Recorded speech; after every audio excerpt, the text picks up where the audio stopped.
Hello everyone, welcome back to my channel with a new vlog.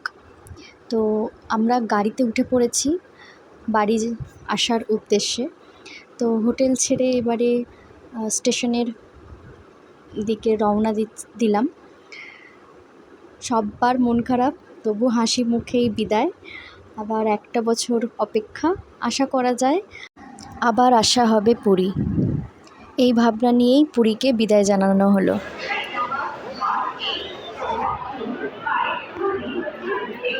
মুখ থেকে হাতটা বার করো। কি গো, একটা বিস্কুট দাও না কিনে। আমাদের সবার এখন চলছে চা ব্রেক, আর আমরা স্টেশনে এসে গেছি। সত্যি সত্যি খুব মন খারাপ, কারণ এই সুন্দর জায়গাটাকে ছেড়ে চলে যেতে হচ্ছে আমাদের। উপু এখানে ট্রেন দেখতে ব্যস্ত। আমাদের ট্রেন ছেড়েই দিল, আর এখনও স্টেশনেই আছি। এখানে কুকুর পাপা আছে একটু ওইদিকে, কুকুর বসে আছে, ও ট্রেন দেখছে। মুখ থেকে হাতটা বার করো। আমাদের পুরীর ঘোরা কমপ্লিট। মনটা তো খারাপ হচ্ছেই, আবার কবে আসবো জানি না। আবার হাই করে দাও।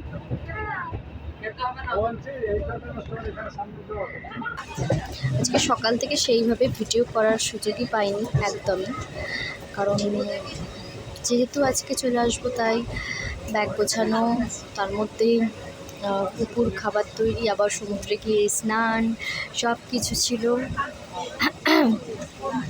তো আজকে আমরা করেছিলাম কি, আজকে পুকুকে খাইয়ে নিয়ে তারপর সমুদ্রে চান করতে গিয়েছিলাম। তাতে অনেকটা টাইম থাকতে পেরেছি, মানে দুপুরের খাওয়াটা খাইয়ে নিয়ে তারপরে গেছি, যাতে একটু তাড়াতাড়ি যেতে পারি সমুদ্রে, আর একটু দেরি করে আসতে পারি। যেহেতু আজকে একদমই মানে আজকে যেহেতু আমরা বাড়ি ফিরছি, তাই। এই মাম্মাম মাম্মাম আরেকটা বিস্কুট খাবে? আরেকটা বিস্কুট খাবে? খাবে? আগে দিকটা ফেরো, আস্তে আস্তে আস্তে আস্তে। দাঁড়াও দিচ্ছি, এই নাও বিস্কুট খাও। তো ভালো লেগেছে বিস্কুটটা? খাও। তো ও সেই দুপুরবেলা ভাত খেয়েছি, আর তারপরে এসে সমুদ্র থেকে এসেও ঘুমিয়ে পড়েছিল, যার জন্য আমি আর কিছু খাওয়াইনি ওকে। আর আসার সময় ওকে জাস্ট তুলে জামাটা পরিয়ে নিয়ে চলে এসেছি, একদমই খাওয়ানোর সুযোগ হয়নি। আর ওর বাবা বললো এক্ষুনি খাইও না, কারণ সবে জল খেয়েছে। তো যাই হোক, তখন ওকে খাওয়াইনি। আর এই স্টেশন থেকেই আমি একটা বিস্কিটের প্যাকেট কিনেছিলাম, তো সেটাই দিলাম, সেটাই ও খাচ্ছে। সেটাই খাক আপাতত, আর বিস্কুট খেয়ে জল খেলেও একটু পেটটা এ হবে।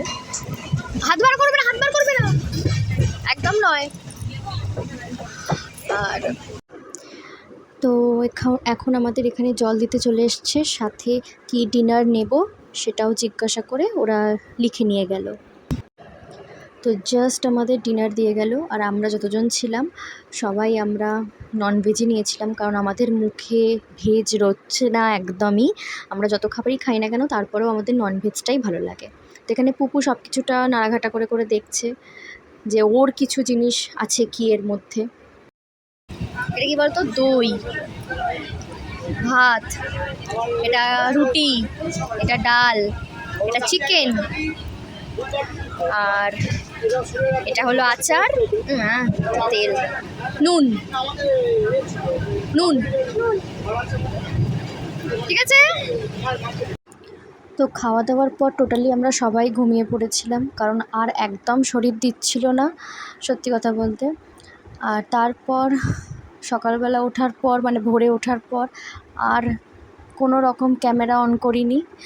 তো যথারীতি একদম গাড়িতে উঠে পড়েছি, আর একদম বাড়ির কাছে চলেও এসেছি। তো এই ছিল আমাদের এবছরের পুরী ট্রিপ, একদমই শর্ট ট্রিপ। আর কোনো ভিডিও করিনি, তার জন্য কয়েকটা ফটো অ্যাটাচ করলাম। প্রভু জগন্নাথ যদি আবার টানায়, তাহলে এক বছর পর আবার যাওয়া হবে পুরী, এই আশাতেই রইলাম। আর এই ব্লগটা থাকলো এই পর্যন্তই। দেখা হবে নেক্সট ভিডিওতে। ততদিন তোমরা খুব ভালো থেকো, সুস্থ থেকো আর সাবধানে থেকো। আর আজকের মতো টাটা, আর আবারও জয় জগন্নাথ।